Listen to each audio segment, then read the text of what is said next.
What's up guys, Houndish here, and today we've got some Destiny 2 news. We've got some new cutscenes which have been revealed. On top of this we have some words about Trials of Osiris and big PvP changes in Destiny 2, a Destiny 2 Edition PS4 controller, Destiny 2 install sizes, and even more stuff, so let's get into it. So last week at San Diego Comic-Con, somebody actually leaked a new cutscene that was displayed at the event. So Mattel, who helped put on the event, have uploaded a new video, and it shows us the cutscene that was leaked last week in more depth, as well as a new cutscene. So firstly, we see Zavala talking to the two Guardians from the command center on Titan. This is something that we saw previously leaked, but we get a better look at it right here. From this particular angle, we can see the two Guardians who are facing Zavala. The one on the left, I believe, is our Guardian, or the character that you're playing as, and then the one on the right is another Titan character. During this particular cutscene, Zavala asks the other character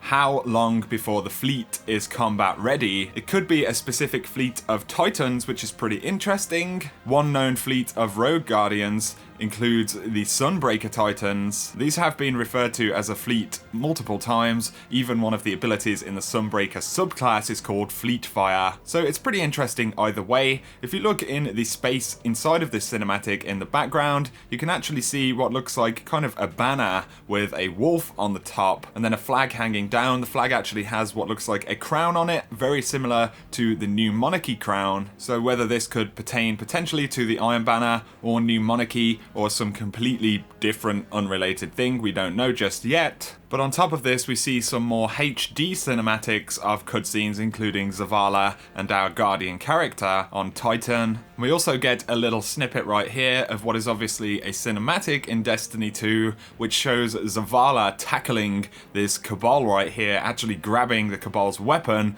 and then kind of lifting it up and kneeing it, firing the weapon into the Cabal's head, which is pretty awesome. This cutscene seems most likely to be taking place during the attack on the city, but the exact whereabouts and the location isn't very clear. Either way, the cutscene looks absolutely awesome.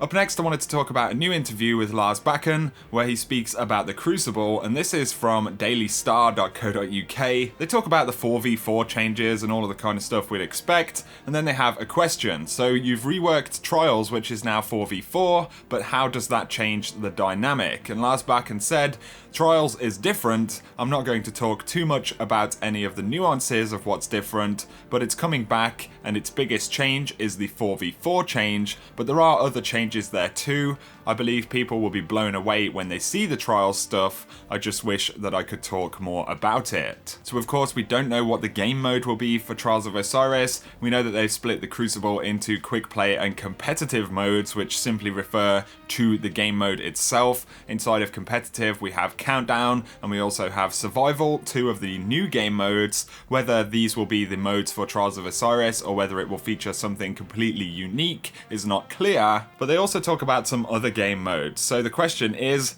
are you going to be looking at how you can rework those larger Crucible games like Rumble and Clash, which were 6v6, or are they gone completely? And Lars Bakken says it's gone. I think at this point it would be very difficult to go back to those types of experiences, and the reason I say that is because the entire game was created around 4v4. I wouldn't even know where to start. Like, do you double the team size or create bigger maps? It's not like we couldn't do it, it's just that there are many things that are fundamentally reliant on how the systems connect, and it would be pretty difficult to do. I'm sorry that I have to break fans' hearts. I believe the experience is so good though that I want them to play it and see it for themselves. So we knew that Rumble in particular was not going to be a thing at launch in Destiny 2.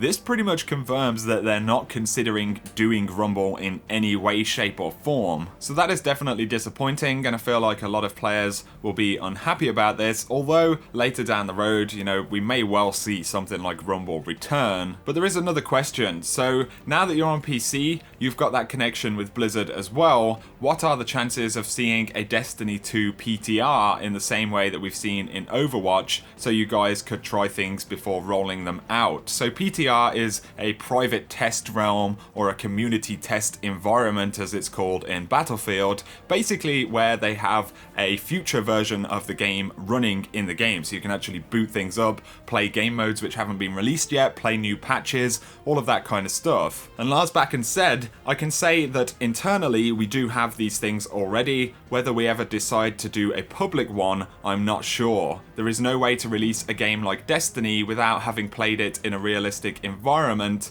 and in order for us to be confident, we have to play all of the systems out in a real space. So while we do have those things for our dev team, whether we can open them up to the public, I don't know. Maybe. We just can't say for sure. Obviously, the benefits are that people would get to see stuff early, and we would get feedback on it, but the downside is that it's complex enough to run a game like Destiny with just the team that we have without running another duplicate version of Destiny that's in the future. It is a lot of work. It might be that we do something like this in the future, but also it might not be the right thing for Destiny and the extra stress on the team.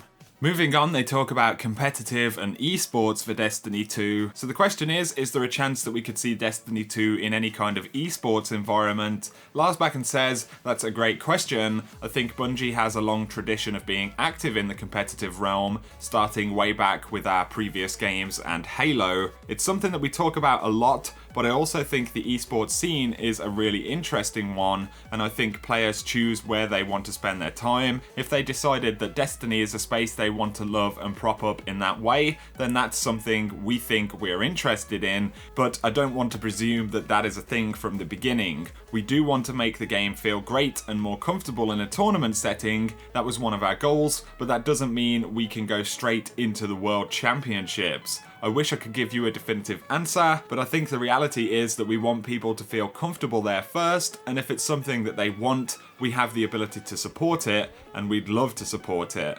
If not though, we're happy just to have the game too. So definitely an interesting angle right there from Bungie. They're very much saying they've kind of given PvP a format where that can work potentially, and it's a little bit friendlier down the road. Really, the focus right now though is delivering a good game for the players of the game regardless of their particular interests. So really interesting stuff about the Crucible overall right there. Moving on, Sony are revealing a white DualShock controller for Destiny with kind of gold Destiny 2 icons. You can see the three subclasses there on the right. You've got the Destiny 2 logo and the Destiny 2 logo across the touchpad. We have also learned that there will be Destiny themed PS4 bundles, but it doesn't look like they actually include this controller, so the controller will be a separate thing. So if you're into this kind of thing, definitely look out for these controllers becoming available soon. Another thing to mention is that Destiny 2 now has a download install size for Xbox One. So on the store it reads just 29.1 gigabytes for Destiny 2, which does seem like a very small amount, although I believe the vanilla launch of Destiny was somewhere similar. It wasn't much different to that. This does leave plenty of space for DLC content and everything like that, but on the PlayStation it's still listed as requiring 68 gigabytes, I think it is. So definitely very interesting right there. These could just be placeholder numbers. They could also be the initial install size for the game when you download it. There will be a very big day one patch dropping for Destiny 2 as well, so it could just be that they've got a bunch of the data for the game which actually has to drop separately in a download. But for Xbox it says you will need at least 29.1 gigabytes, think of it as 30 gig, and on PlayStation that's nearly 70 gig. Like I said though, this is very likely to change, so whichever platform you're on, make sure you've got some spare storage space. Finally, IMDb have started listing some of the cast for Destiny 2. We know that the original actors will play Cade, Zavala and Ikora, but in the trivia section it says Bill Nye as the speaker is rumoured to have a much bigger role than he had in the first game. I'm not sure whether this is referring to earlier leaks about Destiny 2, or whether this could actually be based on newer information about the game. During the intro to the game, Ikora says the speaker is gone.